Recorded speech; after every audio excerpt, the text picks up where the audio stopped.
حضرت موسی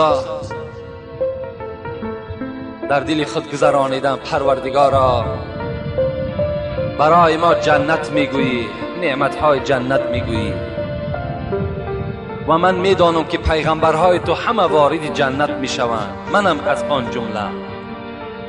لکن من در جنت همراه کی هستم؟ همراه کی هستم در جنت و همسایگی کی در من قرار دارم؟ خداوند ندا کرد: موسی، تو همراه یک قصاب در جنت سکونتی میکنی و هم صحبت میشه. حضرت موسی میگه در حیرت افتادن: قصاب؟ گفتن بله، همراه یک قصاب تو در جنت همراه میشوی. حضرت گفتن: اون قصاب کیست؟ گفتن در فلان شهر سکونتی میکنم. حضرت میگه از مکان خود سفر کردن و بر آن شهر رسیدن. نگاه کردن که یک قصاب عادی هست، عملش مثل عمل همین آدم های عادی هست، دیگر هیچ عملی نداره. تا بیگاه میگن همین قصاب نظارت کرد، نگاه کرد. بعد این میگه بیگاه که شد، حضرت موسی خودش را معرفی نکرد، شناس نکرد، بلکه گفت: مسافر، آیا در خانه خود راه میدهی؟ ما مسافر هستیم. گفت بله، البته به البته، مرحمت گفته. از پس این قصاب میگه روان شد. وقتی میگه در خانه قصاب در آمدم، در یک خانه مرا شیناند. البته اون وقتا این قصرها و این 3 ایتاژ و 5 ایتاژ خانه ها نبودن، مگر یک خانه یا 2 کلبه‌ای داشتن خلاص. میگه شیناند و حضرت پیش از آن که نزد من دسترخوان پرتاید و آنچه در خانه دارد پیشنهاد کند، اولا نگاه کرده. میگه در کنج خانه یک سبدی بود که پر از پخته بود و در داخلش میگه یک زنی خیلی برجا مانده افکار در داخل همون سبد بود. میگه حضرت میگه نزدیک شدن، با دست خود میگه طعام دراز میکردن، بر دهان او کس آب میدادن. وقتی که سیر شد میگه دستش میگه مادر برداشت، یک دعای داد میگه و قصاب میگه از خانه بیرون شد. وقتی میگه این قصاب از خانه بیرون شد، من نزد سبد حاضر شدم و گفتم: مادر، السلام علیکم، شما کی هستین؟ گفت: من مادر همین قصاب هستم، سالهای زیادی رنج دارم، مصیبت دارم، بیماری دارم، لیکن الحمدلله که این فرزند من دایم در فکر نفقه من هست، شکم و لباس من و جای خواب من دائم عیان کردگی هست. میگه گفت: مادر عزیز، آیا یگان امید، آیا یگان دعا، آیا یگان درخواست مقصد داری؟ گفت: ای مسافر، گفت فقط یک امید دارم و دائم دعای من همین است که این فرزند من بعد این قدر مهربانی هایی که بر من میکند، خدایا در جنت در همسایگی حضرت موسی باشد. فقط دعای من گفت همین است. میگه حضرت موسی گریان شدن و گفتن: مادر، گفتن یک شادیانه بر من بده، یک هدیه بر من بده، زیرا که همان موسی که تو میگوی همان موسی من هستم و همان پیغمبر من هستم و دعای تو در نزد خدا اجابت یافت و این فرزند تو در جنت همراه من هست. خوش به حال اون فرزندهایی که همراه پیغمبرها و همراه شهدا در جنت از پشت چی؟ از پشت خدمت کردن در حق پدر و مادر هست. رسول اکرم در حدیثهای فراوان خود به ما و شما خبر میدهد: کسی که سحر از خواب میخیزد مرضیاً لابویه، هر وقتایی که سحر بیدار می شود، پدر و مادر از او راضی هست، پدر و مادرش راضی هست.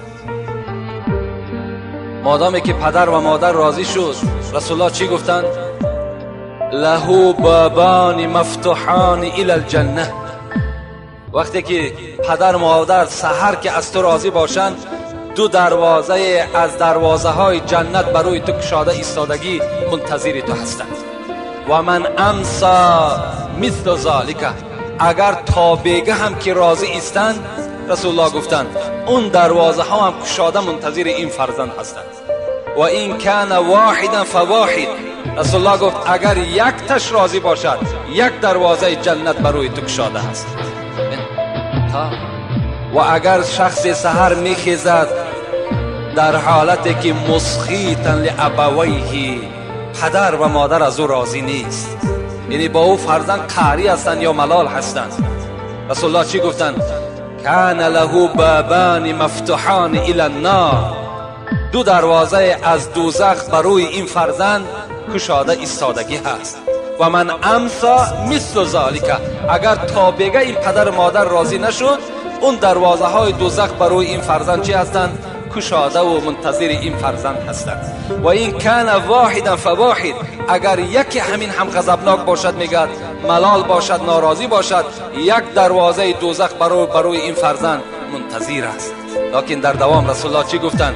و این ظلم و این ظلم و این ظلم، 3 بار گفتند اگر چنده که پدر مادر تو ظالم باشد، پدر مادر تو ظالم باشد، پدر مادر تو ظالم باشد، اگر چند پدر مادر ظالم هم باشد، تو چیکار کن؟ تو خدمتی در حق پدر مادر برای خود روا ببین و خدمت از اونها کنده نکن. زیرا خدا را بین در سوره همین لقمان و ما و شما چی میگوید؟ امروز بسیار جوان ها میآیند پیش ما، سوال میکنم پدر من فلان گپ گفت، آیا من در همین گپ خلافی اگر پدرم کار کنم چی میشود؟ خیلی خوش به حالشون که سوال میکنن و جواب خودشون میگیرن. خداوند در قرآن به ما و شما تذکر میدهد، میگوید و این جاهداک علی ان تشرک بی ما لیس لک به علم فلا تطعهما و صاحبهما فی الدنیا معروفا. صدق الله العظیم. سوره لقمان است.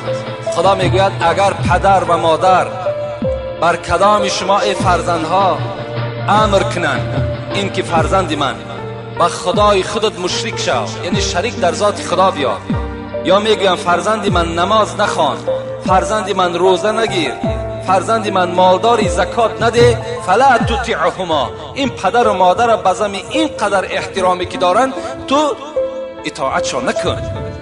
در حالتی که به خدای خود گناهکار شدند، پدر و مادر تا اطاعت نکن.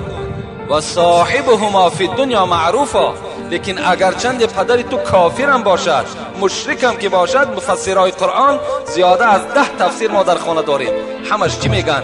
و صاحبهما فی الدنیا معروفا، با این پدر کافر، با این پدر مشرک تو چکار کن؟ معامله خوب کن، در حق اینها خدمت کن. و در بین باز چکار میکنی؟ همون پدر و مادر دکتی وقتی خدمت کردی، مهربانی کردی، شاید که چکار کند؟ شاید که این هم باز در دلش خداوند یک ترحم و در دلش خدا یک توفیق جایگیر کند و باز به سوی اسلام چکار کند؟ رجوع کند از حساب خدمت شما. حتی حضرت موسی را میگوید در روایت ها میآید که وقتی که بالای کوه طور میرفت با خدای خود میگد نازیده گپ میزد، می نازید که ما با خدای خود چکار میکنیم؟ یعنی سخن میگوییم. البته و کلم الله موسی تکلیما، این جای حقیقتش است، این یگان افسانه و یگان حکایه نیست، زیرا خدا میگوید که موسی از پیغمبرها کسی بود که همراه من صحبت میکرد، همراه من سخنرانی میکرد. حضرت موسی میگد بالای همون کوه طور میبرامد و بناز با خدای خودش چکار میکرد؟ صحبت میکرد و احکام و ارکانها را می آورد بر امت خودش میرساند. روز از روزها میگه حضرت موسی بالای همین کوه طور با خدای خود میگه راز میگفت. خداوند خطابش کرد، موسی گفت تا امروز اگر یاد داشته باشی تو به ناز گپ میزدی، مینازیدی، از امروز اعتباراً نزد خدای خودت با ادب باش، احتیاطانه گپ بزن، زیرا تا امروز مادری تو زنده بود از پسی تو دعا میکرد پروردگارا فرزند من وقتی که نزد تو میآید مبادا بنده هست یک لغزش میکند، سهو میکند، خدایا تو این را ببخش و بر این غضب نکن. امروز مادری تو از دنیا گذشت، دیگر تو ناز بردار نداری، نزد خدای خود با ادب باش، با احتیاطانه گپ بزن. زیرا یگانه کسی که دلپوری تو بود و در حق تو دعا کن بود این مادری تو بود که از دنیا گذشت. خوش به حالی شما فرزندای عزیز، برادرای عزیزی که احترام پدر و مادر دارین. کدام شما اگر با پدر و مادر ملالم که باشین امروز چیکار کنین؟ رفته بعد شنیدن این سخنها اگر شما ایمان کامل داشته باشین، ترسی از خدا داشته باشین، باوری بر قبر روز قیامت داشته باشین، از پدرهای خود، مادرهای خود عذرخواهی کنین، قدمهای اونها را بوسه کنین و اونها را احترام کنین. انشاءالله خداوند شما را چکار میکند؟ همه گناه شما را مغفرت میکند. حتی پدر و مادرم بعد بخشش فرزند انشاءالله باوری دارم که اونها یک صندوق رحم هستند، یک سیله رحم هستند. از فرزند در حال چکار میکنند؟ گذر میکنند و فرزند خودشان میبخشند.